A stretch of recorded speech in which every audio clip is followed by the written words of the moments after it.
What's up, boys? It's gonna be your best trade of the day video. Today was one of those days where there was a setup that just looked at you and it smacked you in the face and it said, "Don't take this, you are an idiot." So I'm gonna show you guys exactly what that setup was in this video. Obviously, if you're new here, this is just gonna be an order flow recap, the session where I show you the best trade of the AM session that you could have taken. So every morning I drop my pre-market plan in the Discord.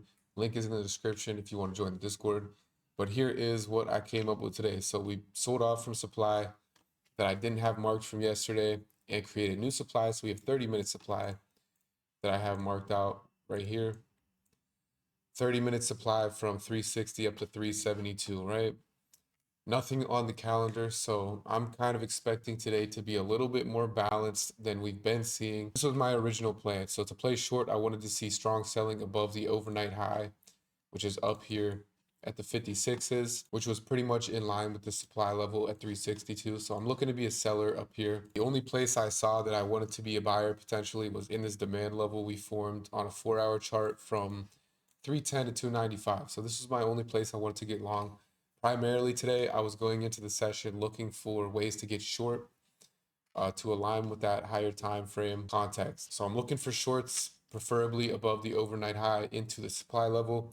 And I'm not looking for any longs unless we come into this 310. And I also did add a scenario where if we broke through this supply, I could potentially look for a quick long up there as well. But that's my plan for today. So let me just show you guys the setup that I'm talking about. We'll just get right into that setup off rip. So we open up today, we get some responsive buying off this 330 level and pretty much just kind of balancing for the most part, but eventually we break out to make a new high a day. On this breakout, you can see these offers in the book right here. One, two, there's another one right here. Also, you can't really see it. There's one fill in right here. This is pretty much like a re-offer. I'm pretty sure this filled. So you're getting some selling activity as soon as we come up above these 45s. And this was a level that I marked out after the session, after I created my plan. But let me pull the profile up for you guys. So at the moment, this looks a little bit more developed, but whenever I was looking at the profiles, I could see that there was basically an edge of value right here that started at 48. Like I said, it's more developed now, but it started at 48, and you can see that aligns with this high right here from yesterday's session. So really, this would be a good spot to see sellers stepping in. I did notice this as we were approaching it. So we get up here, I'm seeing this activity, and I am immediately identifying these buyers at this new high day as potentially starting to get trapped right here. And if I show you guys the footprint, we're clearly having some delta right at this 49s, some more above it, and eventually we get a larger seller step in here, forming a P shape. And this is where, while this was happening, this is where I took it short. And I can show you easier on Bookmap the exact spot I took it short. So it was, I'm noticing this trap buying happening at an area of interest, which is an edge of value that also aligns with that intraday high from yesterday's session, right? So I have an area of interest. The higher time frame context is I want to be a seller. And so that's your context, that's your location right there at this edge of value here. And this is the confirmation for the trade. So we get some buying, getting trapped, like I said. Then we get some aggressive selling step in here, come down, tap these bids at 46s. And I actually took this short at 47.50 as soon as I seen this weaker buying right here, followed by some larger selling. And I took it short right here. It was actually a little bit before I would say sellers like officially take control. But these buyers that got trapped were underwater. So this was a good entry in my opinion. It was one of those entries that you don't even have to think about. Like you see this buying getting trapped right here, and you see the selling step in right after it. See this delta candle at the bottom of the screen.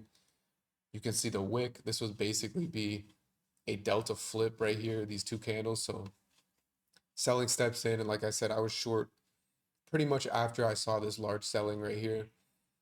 And yeah, I was short at 47.50 with my stop loss right above the 350. And this actually turned out to be a fantastic entry. One of those entries that it's just like you see it and it's like you don't even have to think about it. Like you just understand through repetition that this is the setup you take. It's like I would put this in the category of an A to an A plus setup all day, maybe even an A plus. I don't really remember exactly if VIX was popping at this exact moment. I actually don't think VIX was really showing any strength yet. I could be wrong, but I just can't remember in the moment. I wasn't exactly focused as much on the VIX like you never want to be. But yeah, this was just one of those setups, textbook trap buyers set up at an area of interest, and the selling really came in pretty strong. It was very quick flush all the way down 10 points. Weak buying, a final flush down to this low day right here, which if you viewed this as a high day fail setup, which I wouldn't really view it as that, but the target's going to be low day. So that was a 20-point target on that trade. I actually only took 50% off below this 330 level, and I was trying to hold for a break all the way down to 310. And the reason I was doing that was because whenever I was looking at this profile, you can see that 330 is where the edge of value pretty much is. And I was basically viewing this as a low volume area, which definitely is. So I was kind of speculating if sellers were strong enough that this would be a very quick move down to 310. I wasn't expecting it to happen right away. I knew I was going to have to sit through some consolidation or a little bit of a pullback, but it was a trade I viewed as worth letting it try for the runners. In hindsight, I have a 3-point risk on, or yeah, like roughly a 3-point risk on like a 20-point target, which my first target was low a day. So, if I look at all my numbers, that is obviously like the upper end already. For me to hold runners on that is, I'm not going to say like I did have a plan for it. I did, I could see it happening, but yeah, to hold runners on a trade that you're up 20 points on is not something you want to be in the habit of doing by any means. That is not something that's reasonable. I'm not saying that it can never work out, but from a statistical standpoint and just looking at data, I don't know about you guys, but at least looking at all my data, me getting my first target at 20 points is very rare in the first place. So for me to hold runners is kind of being a little bit greedy. I could have just walked away with a 20-point profit on a 3-point risk, and it's obviously like a 6R trade right there. That's kind of on the upper end of what I'm shooting for. So yeah, it made sense to me in the moment, but from a pure statistical standpoint, it might not make as much sense.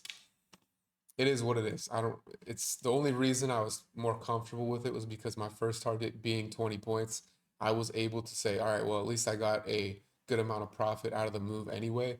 If this thing does run, then um, that'd be great. But if it doesn't, it's not really the worst deal because I'm still hitting that 2 to 3R multiple on the trade just with getting out 50%. So that was just my mindset on the trade, just to give you guys some insight. But this is just like, I can't even say it enough. Like, this is what it looks like every time. It's especially with the P shape, you get some trap participants, you get some delta, nice P shape on the profile, seller stepping in, and just followed by imbalances, weak buying, more imbalances, and it just worked out very well. So this is just one of those trades that, like whenever you talk about taking good trades versus bad trades, obviously this is a good trade. And in my experience, I've mentioned this before to you guys, but the best trades, they smack you in the face. They require very little thought. They require very little speculation. And one thing about trading is a lot of the times, you can kind of trick yourself into taking setups sometimes that actually aren't very good, whether that be you're not aligned with the higher time frame, whether that be there is not any good enough confirmation, or you might see a little bit of something but it's not blatant. The best trades stick out like a Thor song. The best the best trades are going to stick out like a sore thumb. It's going to be like you're going to see it and it's going to be no hesitation. Like today I saw this and I was like, boom. I didn't think about it for 1 second. It was like as soon as I saw the buyers get trapped, I'm like, all right, if selling steps in, I have one piece that I need, and that's buyers getting trapped or delta at the high. I have a key level that this is happening at. As soon as I see sellers show interest and take control, that's the entry trigger. So it's like it requires very little thought. It just happens and you just know to take it. And that's just, I guess, something that comes with experience and studying it and just, getting that repetition and getting the reps in, just understanding exactly what you want to see. But going back to my point that I just said, like there has been plenty of trades that I've taken in the last, in July even, where it's like, it's kind of like, I might see something, but it might not be at an area of interest, or it might not be aligned with the higher time frame. It might not even be the greatest confirmation, but I might see something and I'm like, all right, I see something, but it'll be a trade that I take that it's one of those, it's definitely not one of the trades that it's just like, oh, you need to take this. It's just like you might see a little bit of something happening and you put a trade on, but in reality, the trade is something you want to avoid. I'm just going to say it one more time. Stick to the setups that smack you in the face. It should be obvious. It should be something that you just exactly when you see it, it's like it doesn't even require thought. Like you just take the trade. Those are the best ones, and they always work out in your favor right away. If you're taking a trade and it's going against you and it's taking a minute even to play out, like 9 times out of the 10, at least for me, if I'm not in profit by like 3, 4 points within a minute, like 9 times out of 10, I'm getting stopped out.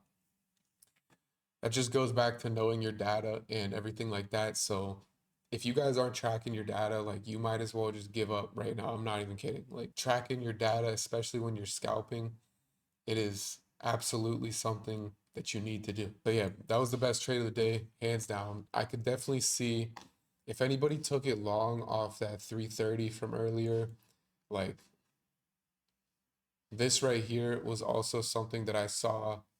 I didn't take it, but it was definitely interesting in the moment. And like I said, this was the edge of value to the lower side, pretty much in the right near the point of control from yesterday's session.